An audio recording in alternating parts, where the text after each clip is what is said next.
Episode के शुरुआत पर हम लोग देखते हैं परम और दिनेश नाम का दो दोस्त गए हुए थे एक आदमी के प्राइवेट प्रॉपर्टी पर, क्योंकि उसके प्राइवेट प्रॉपर्टी के अंदर एक झील था। उस झील पर तैरने के लिए, स्विमिंग करने के लिए वो दोनों लड़के गए हुए थे।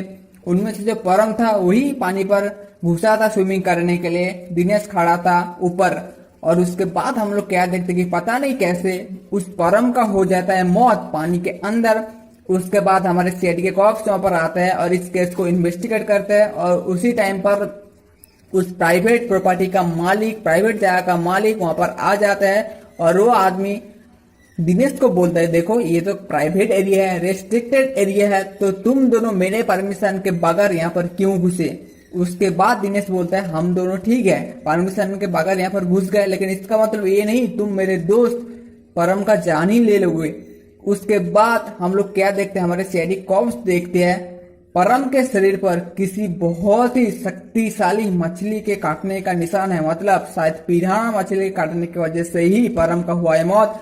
उसी टाइम हमारे सीआईडी कॉप्स का आता है एक और फोन, जहां पर हम लोग देखते हैं एक और झील के अंदर, एक और आदमी के प्राइवेट प्रॉपर्टी के अंदर सुमेर नाम के किसी एक आदमी का हो जाता है मौत, क्योंकि उस झील के अंदर वो बोटिंग कर रहा था और उसका मौत भी शायद पिराना मछली के काटने की वजह से ही हुआ है। और उसके बाद डॉक्टर सालू के अपने फॉरेंसिक लैब पर परिमल नाम के एक आदमी को बुलाता है, क्योंकि परिमल एक फिश एक्सपर्ट है, मछली के बारे में बहुत ज्यादा कुछ पता है परिमल को। और उसके बाद परिमल परम और सुमेर दोनों के लाश को चेक करने के बाद, जख्म को अच्छे तरीके से देखने के बाद हमारे कॉप्स को ये बोलता है, ये कैसे हो सकता है, दोनों के जख्म के ऊपर जो काटने का निशान है वो तो पिराना मछली का है, लेकिन मैं आप लोगों को कंफर्म करके ये बता सकता हूँ कि ये शायद पिराना मछली नहीं है, क्योंकि पिराना मछली कभी अकेला अटैक नहीं करता, वो झुंड में अटैक करता है और जिसके ऊपर अटैक करता है उसके शरीर को पूरी तरीके से निकल जाता है। तो अगर इन दोनों के ऊपर पिराना मछली ने अटैक किया होता तो इन दोनों का कंकाल आप लोग को मिलता, ना कि पूरा का पूरा लाश मिलता। लेकिन इस केस में आप लोग को पूरा का पूरा लाश मिल गया।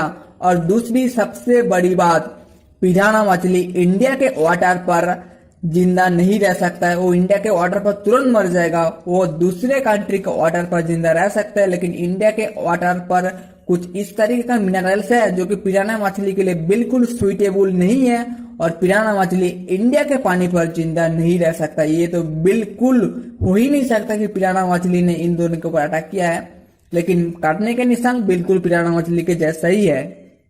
और उसके बाद हमारे सालू के सर परम और सुमेर दोनों के लाश को अच्छे तरीके से चेक करने के बाद हमारे एसीपी सर को बोलता है, देखो एसीपी, इन दोनों के शरीर पर जो जख्म हुआ है, जो किसी एक मछली के काटने की वजह से हुआ है, वो कौन सा मछली है ये हम लोग को पता नहीं है, क्योंकि जख्म के ऊपर मुझे किसी तरीके के मछली का डीएनए नहीं मिला है। मतलब ये बात कंफर्म नहीं है, ये पर 100% मैं ये नहीं बता सकता हूँ कि इन दोनों का मौत पिराना मछली के काटने की वजह से ही हुआ है, किसी और मछली के काटने की वजह से भी इन दोनों का मौत हो सकता है। ये मुझे नहीं पता कि कौन सा मछली है। और उसके बाद एसीपी सर बोलता है, मतलब काटने का निशान पिराना मछली जैसा, लेकिन बाकी सारे बातें बिल्कुल पिराना मछली से मैच नहीं करता। मतलब झील के अंदर घुसकर देखना पड़ेगा कि कौन सा जीव है या फिर कौन सा प्राणी है जो कि इन दोनों को काट कर इन दोनों को मार चुका है। और उसके बाद हमारे कॉप्स मारीन एक्सपर्ट को बुलाता है दोनों झील के अंदर घुसकर पानी के अंदर क्या है वो देखने के लिए। उसके बाद एक झील के अंदर एक लड़की और एक लड़का आता है, उसके साथ हमारे पंको सर भी झील के अंदर जाते हैं झील के नीचे को अच्छे तरीके से देखने के लिए। और दूसरी झील पर एक और आदमी आता है, उसके साथ हमारा निखिल सर जाते हैं पानी के अंदर, उस झील के अंदर क्या हुआ है ये देखने के लिए।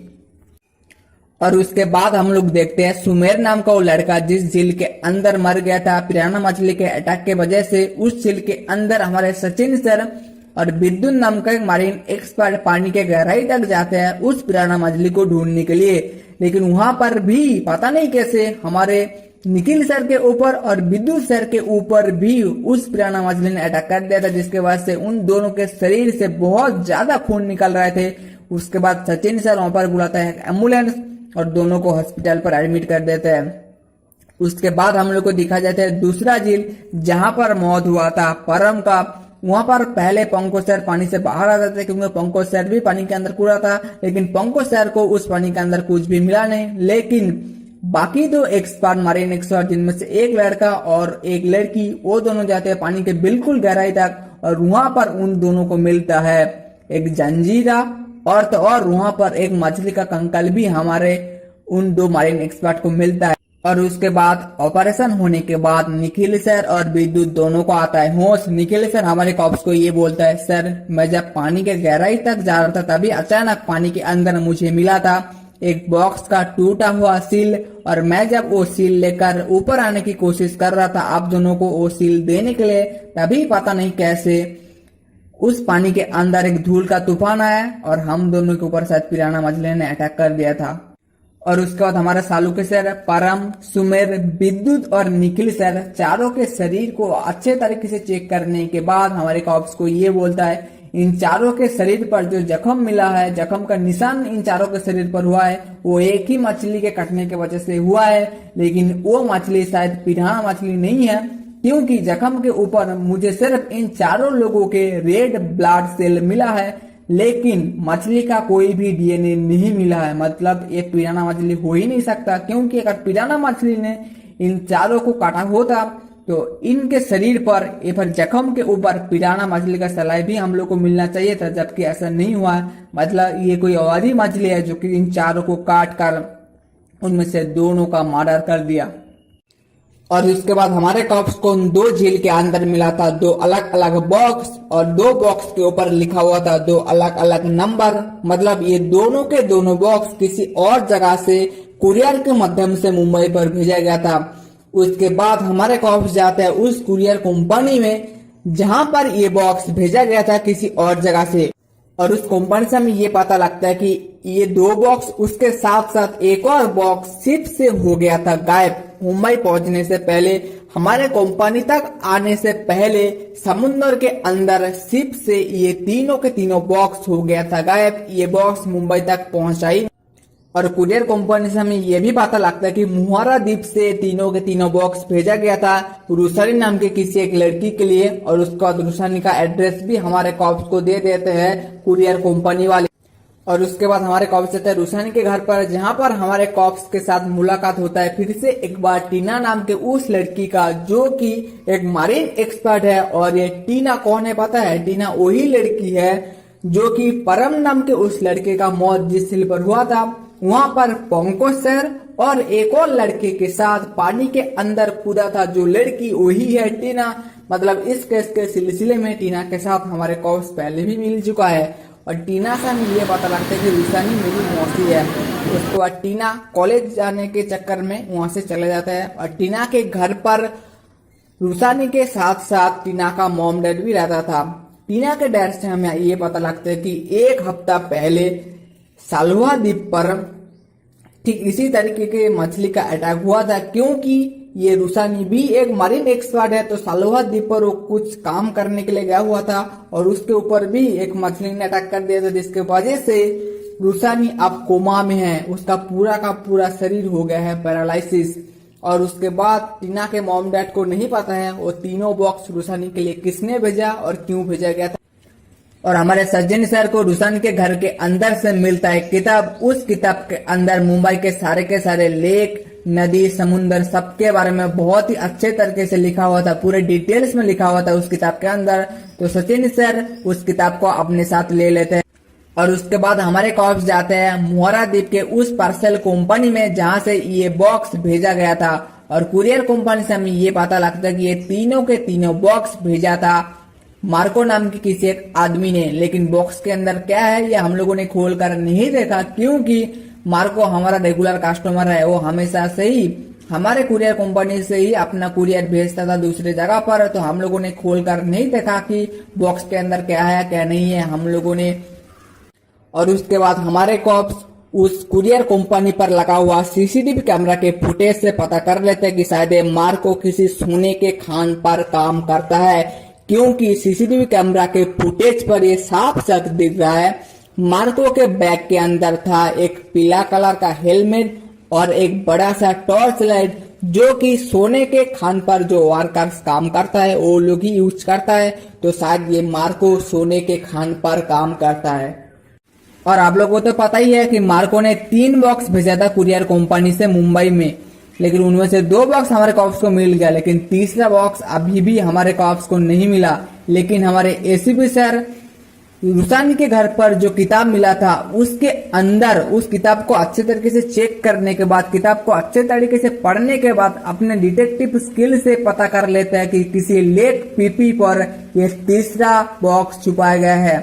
उसके बाद हमारे डॉक्टर सालुके सर फोन करते हैं एसीपी सर को, और सालुके सर ये बोलता है जो पिराना मछली के कंकाल हमारे कॉप्स को मिला था दोन झील के अंदर, वो कंकाल 15 साल पुराना है। और उसके बाद हमारे कॉप्स भेष बदल कर जाते हैं उस 2 आदमी को पकड़ने के लिए जिन्होंने 15 साल पुराना पिराना मछली का कंकाल बेचा था।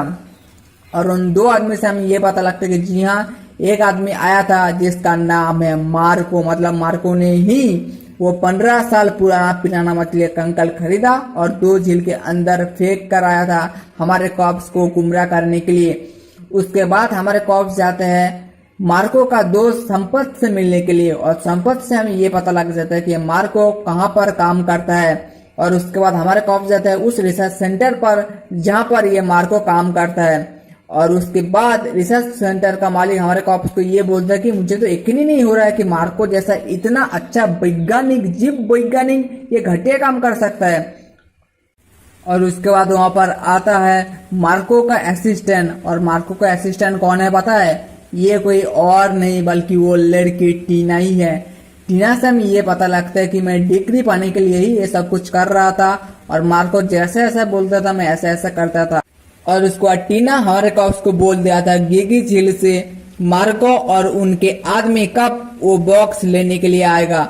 और उसके बाद हमारे कॉप्स जाते हैं गिगी झील पर जहाँ पर मार्को और उनके लोग झील के अंदर से वो बॉक्स निकल रहा था, लेकिन हमारे कॉप्स जाकर मार्को और उनके आदमी को पकड़ लेते हैं। और हमको क्या पता लगता है बॉक्स के अंदर क्या है? बॉक्स के अंदर कोई और चीज नहीं बल्कि सोना था, सोना। और मार्को हमारे कॉप्स को ये बोलता है कि इस बॉक्स के साथ साथ बाकी 2 बॉक्स के अंदर भी था सोना। अगर किसी आदमी को पता भी चल जाए कि बॉक्स के अंदर है सोना और वो सोना चुराने के लिए बॉक्स के पास जाए तो भी वो चुरा नहीं पाएगा, क्योंकि हम लोगों ने पानी के अंदर छुपा कर रखे थे लोहे का पिराना मछली, जो कि हम लोग ऑपरेट कर सकते थे 2 किलोमीटर दूर बैठ के भी। तो जो बॉक्स के तलाश में या फिर सोने के तलाश में या फिर अनजाने में बॉक्स के पास गया, हम लोगों ने लोहे के पिराना मछली से उन दोनों के ऊपर अटैक करवा दिया और उन दोनों का हो गया था मौत। और उसके बाद मार्को हमारे कॉप्स को ये भी बोल देता कि असली आदमी कौन है, मैं इन सब के पीछे नहीं हूँ, इसके पीछे कोई और भी आदमी है जो मुझसे ये काम करवा रहा है। और उसके बाद हमारे कॉप्स जाते हैं उस आदमी के घर पर जिन्होंने ये सब कुछ किया है। और आप लोग को पता है कौन है वो आदमी? वो कोई और नहीं बल्कि उसी टीना का डैड है। जी हाँ, उसके बाद टीना के डैड के लोगों के साथ हमारे कॉप्स के बीच होता है हाथापाई, और उसके बाद आखिर में हमारे कॉप्स टीना के डैड को पकड़ लेते हैं। और टीना अपने डैड को बोलता है कि छी डैड छी, अपने काम के लिए सिर्फ पैसों के लिए तुमने अपने बेटी का भी इस्तेमाल किया, इससे ज्यादा घटिया काम और क्या हो सकता है। उसके बाद वैसा टीना के डैड को मारता है थप्पड़, और टीना के डैड बोलता है ये सारा का सारा सोना जायदाद पैसा सब कुछ रुसानी के नाम पर था, लेकिन रुसानी एक पैसा का हिसाब रखता था, तो इसीलिए मैंने पहले सालवा झील पर रुसानी को अटैक करवाया था इस पिराना मछली से, और सारा का सारा किया मेरा ही था। सोने का तस्करी, पिराना मछली से लोगों के जान लेना, सब कुछ मैंने किया था सिर्फ और सिर्फ पैसों के लिए। और यही पर ये वाला एपिसोड होता है। तो ओवरऑल ये वाला एपिसोड बहुत ही यूनिक था, बहुत ही हटके था ये वाला एपिसोड। पिराना मछली से अटैक, उसके बाद सोने का तस्करी पानी के अंदर, मतलब बहुत कुछ यूनिक चीजें हमें इस एपिसोड पर देखने को मिला है। मुझे तो वास्तव में ये वाला एपिसोड बहुत ही पसंद आया है।